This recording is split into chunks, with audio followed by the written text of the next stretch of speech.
Whew, what a ride it's been. Hello cadets, it's Exodus back with the final video for the Hot Pursuit ranking series.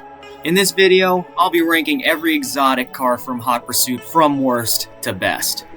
Now I said this before in the last video, but I'll say it again. This list is based on my personal experience with the game. As such, we're not going to have 100% identical lists. I made 2 other videos for the series where I did the same thing for tiers 3 and 5. If you have the time, feel free to go check them out, as they may give you some more insight into how I rank the cars in this series. And without further ado, grab some popcorn or your pitchforks if you disagree with my takes, and let's jump into the list. Starting things off at number 14, the worst exotic car in Hot Pursuit, we have the Bentley Continental Super Sports. How predictable. One of the first exotic cars you get your hands on in this game. It is not good, and once you unlock something else, you immediately left this car behind and you never look back. Now, full opinion disclosure here, I do not like the look of the Bentley Continental Super Sports. I mean, just look at it. So it already gets a bad rating from me for the eye test, but then looking at its performance stats, it is just atrocious. I'll give the car this. It's a decently powerful tank, very strong durability, and a decent nitrous boost. But that's where the positives end. This car has average top speed, sluggish acceleration, and it handles like a freaking boat. Trying to steer or drift with this car is like trying to carry around a full office cabinet. Now, the car is decent for most wanted, I'll give it that. Its high durability makes it useful for cops, bodyguards, and the most wanted alike. But there are other cars in the tier that are better in almost every way. This is my least favorite exotic in the game, and combined with its unimpressive performance, I deem it the worst exotic in Hot Pursuit. At number 13, we have the McLaren 12C. Now the 12C is like the McLaren F1's younger, mentally challenged brother. It shares many characteristics with the F1, namely its high top speed, bad acceleration, and good handling. Now I'm doing air quotes around good handling because this car has an extreme tendency to oversteer, meaning you'll turn a huge amount with little input, but you'll lose a stupid amount of speed. Plus, unlike the F1, the 12C's durability is average at best, and its nitrous isn't all that good. Its top speed might be good enough to be competitive, but you almost never reach it unless you're going down Memorial Highway or 3 Points Road. 12C, I love you, but you're second to last. Now, if you haven't grabbed your pitchforks and torches yet, this might be where you will, because at number 12, I genuinely don't understand why people like this car. At number 12, we have the Dodge Viper ACR. Now, I know I'm going to get a lot of heat for this, but hear me out. The ACR is a decent car on paper. Good acceleration, handling, nitrous, compensating for bad top speed and below average durability. However, this is another car with a severe oversteer tendency. Maybe it's just me, but when I try to drift down corners with this thing, I'm fighting for my life to keep this car from going into the wall. Now, I already know that there are going to be people in the comments section saying, "Oh, this is the car that all the pros use, you just haven't mastered it yet, get good, Exodus." Look, I get this car has strong acceleration and nitrous. But this car, I'd rather take the Murcielago or the Carrera GT, which are infinitely easier to drive, and just have a better time in multiplayer with those cars. Again, the Dodge Viper ACR is not a bad car, but there are better options, and again, this is my list, my experience, I'm sticking with it. EMP activated, acquiring target lock. EMP is... What the fuck? At number 11, we have the Ford GT. Now this car is relatively similar to the 12C, except it has better acceleration and more controlled handling. Durability and speed-wise, they're similar. Again, the GT is easier to drive, thus I placed it a little bit higher. At number 10, we have the Lamborghini Diablo SV. Now I know I'm definitely going to cause a war in the comments with this one. I can already hear the Diablo fanboys saying, "This car is the best car for most wanted, you don't know what you're talking about!" Now, unlike the Viper ACR, I can see where people are coming from with this one. The claims are that the car has all-around average stats and a powerful nitrous boost.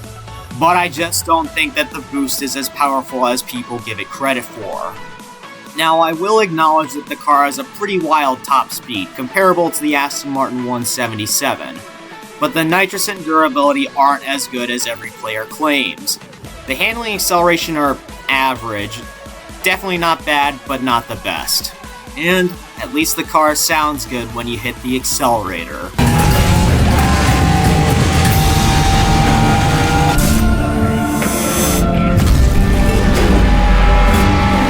Coming in at number 9, we have the Porsche Carrera GT. Now this car doesn't look all that impressive on the surface, given it has the lowest raw top speed in the tier. But if you drive it and you can look past that low raw speed, all of its other stats are pretty good. Its acceleration and durability are alright, but where the car shines is in its handling and its nitrous. Its handling is one of the most responsive in the tier, and its nitrous is also one of the most powerful in the tier. So even though this car has a low raw top speed, it can easily blaze past it if you're good at managing your nitrous and turbos. And this car also sounds great when you hit the accelerator. Give it a listen.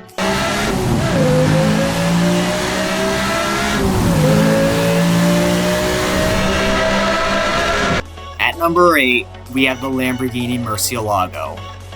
One of Lamborghini's most iconic cars. This car is the true Tier 4 equal to the McLaren F1. Its acceleration is a bit on the slow side, but everything else is above average.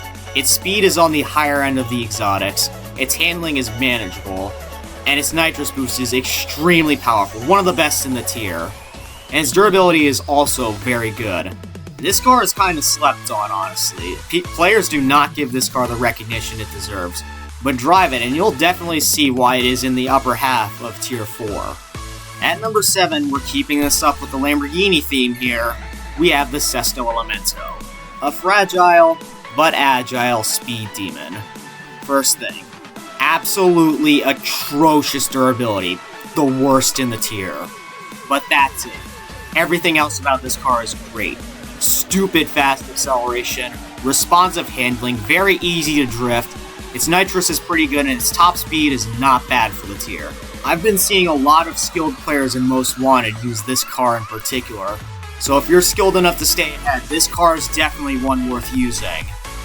At number 6, and oh man, I'm gonna get a lot of flack for this one, we have the Pagani Zonda Cinque.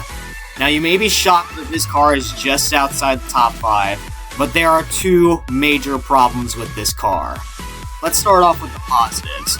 First off, this car is possibly one of the easiest cars to drive in the tier. Its handling is very responsive. Its top speed is also very good, and its acceleration is also very good. But unfortunately, this car has the weakest nitrous boost in Tier 4. Sure, the SCP version somewhat compensates as it has police spec nitrous, but this car is also very fragile. It's not as fragile as the Elemento, but it's still pretty bad. Definitely a good car, but not one of the best. I will also mention that this car has, in my opinion, the best engine sound in the game. I will take a final stand on that hill.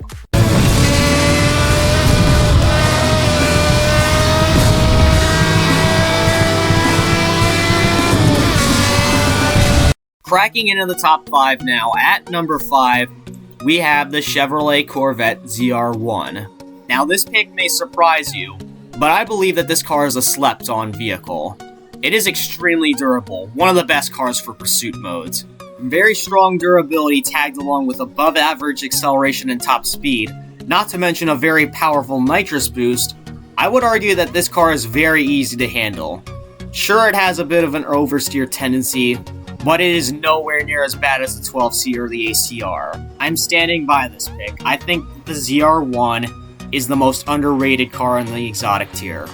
At number 4, we have the Lamborghini Murcielago SV. The Merc's more balanced cousin, so to say. The SV has better acceleration, handling, and durability, at the cost of slightly lower top speed and less powerful nitrous. Not much to say on it, but still a great car. I will also mention that in terms of design, the SV is one of my favorite cars in the game. So yes, bias may have played a little part in the SV's placement, but in terms of performance and personal experience with the game, I still think that it is one of the best cars in the tier. At number 3, we have the Aston Martin 177. Probably the most well-balanced car in the tier. There really isn't a flaw with this car. All of its stats are good. Good acceleration, good speed, decent nitrous, easy to handle, and very durable. Unfortunately, because it doesn't shine in one particular aspect, it can lose to other cars that specialize in a specific stat. Like on short circuits, it will lose to the Elemento, which handles and accelerates better, and in pursuits, it can't take as much as the ZR1. But sometimes, it's better to be a jack of all trades than to specialize in one. And because of how well-rounded its stats are, the 177 is, in my opinion, the third best exotic car in the game.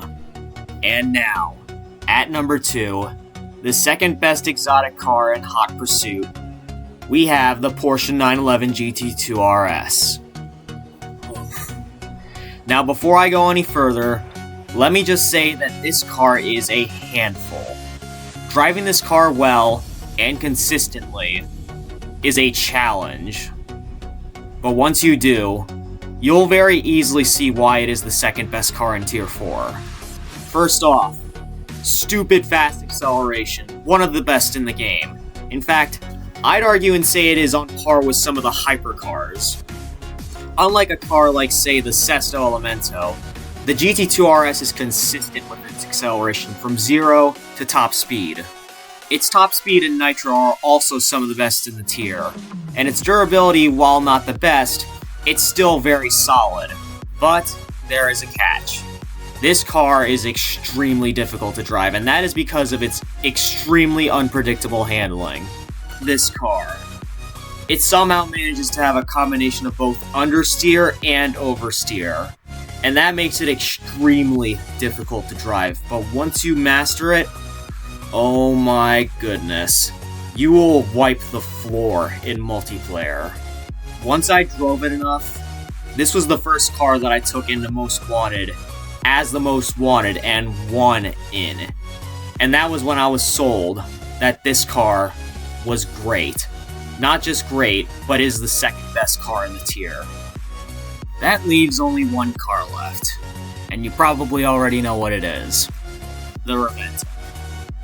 It's as close to perfection as you can get. It's another well-balanced car like the 177, has less speed and durability, but better everything else. In terms of ease of use, it is one of, if not the easiest car in the tier to drive. And while yes, the GT2 RS has more room for skill expression and feels more rewarding to master, that doesn't mean that the Reventon doesn't have any. Skilled players can maximize the car's aggressive acceleration and handling to handle any curve with ease, then while on straightaways, the car's high speed and strong nitrous will keep you away from all but the most relentless pursuers. And should you find yourself in car combat, this car can take a lot of hits. This car, it's as close to perfection as you can get, and for that, it gets the number 1 spot on my list, and I deem it the best exotic car in Need for Speed Hot Pursuit. And with that, cadets, that concludes this list. Let me know where I got it right, let me know where I got it wrong, and be sure to post your listings in the comments section. And while you're down there, be sure to hit the like and subscribe buttons to let the algorithm know that you enjoy watching my content regardless of what it is. Till next time, cadets, take care and farewell.